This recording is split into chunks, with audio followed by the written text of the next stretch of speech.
Wow, just a week away from the Tokyo Olympics, and there's a whole lot of storylines to highlight. So we turn to an Olympian. We turn to a host on CBC's Olympic coverage. We turn to our friend, Perdita Felicien, to chat about the upcoming games. Hey, you. Good to be with you. Yeah. So you're not in Tokyo. You're at home here. I'm local. Local. If you were still, let's say, going to the Olympics, would you have any trepidation about heading there?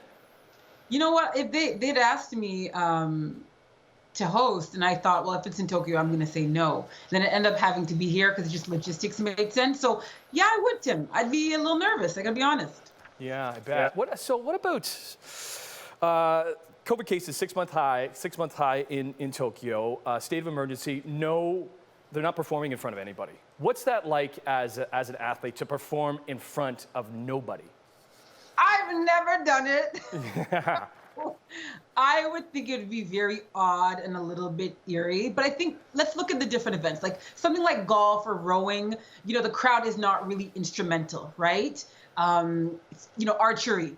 But like a triple jumper in track and field, a high jumper in track and field, Tim, like the clapping and getting the crowd involved.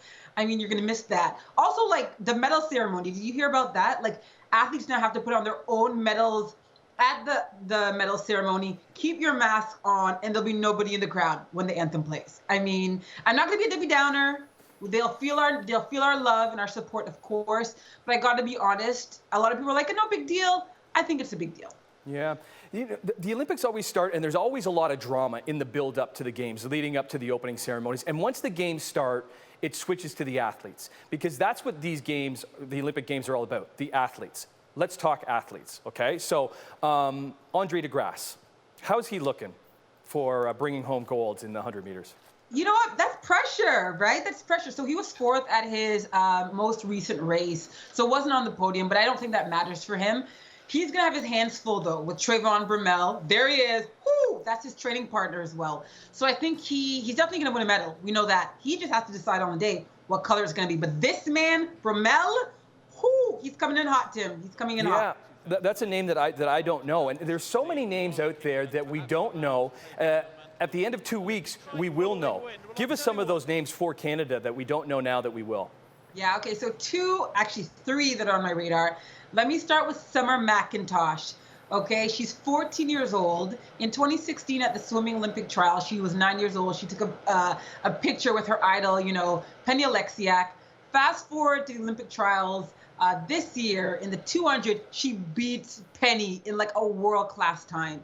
So her mother is also an Olympian from the 1984 Olympics. So, I mean, wise choice of parentage right there. But she is a force in the water. Now, experts are saying they don't think she'll win an individual medal. She's good at the 2 freestyle, the 4, and the 8. She'll help Canada in the 4x2. But, I feel like Penny, she wasn't on our radar, 5 years ago. So I feel like with Summer, anything can happen here. She's only 14 years old, and, she's the one to watch, Tim. 14, goodness, performing in front of the world. Crazy. 371 athletes, biggest since 1984. 225 women, 146 men. Who else is on your radar, Perdita? Let's talk about Mohamed and Justin Knight. So at a race in Florence, Italy, in the men's 5,000 meters, Justin Knight set a huge personal best, and Mohamed was on the podium. Now, he's the bronze medalist from the last World Championships. But the big deal between these two is they are now the first and second fastest men in the 5,000 meters from North America of all time. So they are world class, which I mean, for us as Canadians, sometimes it's really hard for us to get our distance program together.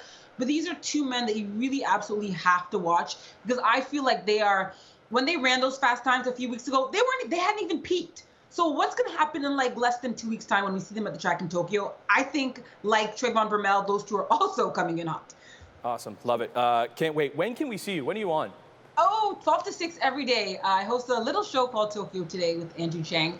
And so you'll find me every day there, Eastern time. So, and then you can find me on Instagram, because there'll be a lot. So proud of you. So proud of you. Good luck. Have fun. Yeah. Okay? Bye, Catch up soon. Thanks, Perdita. Bye.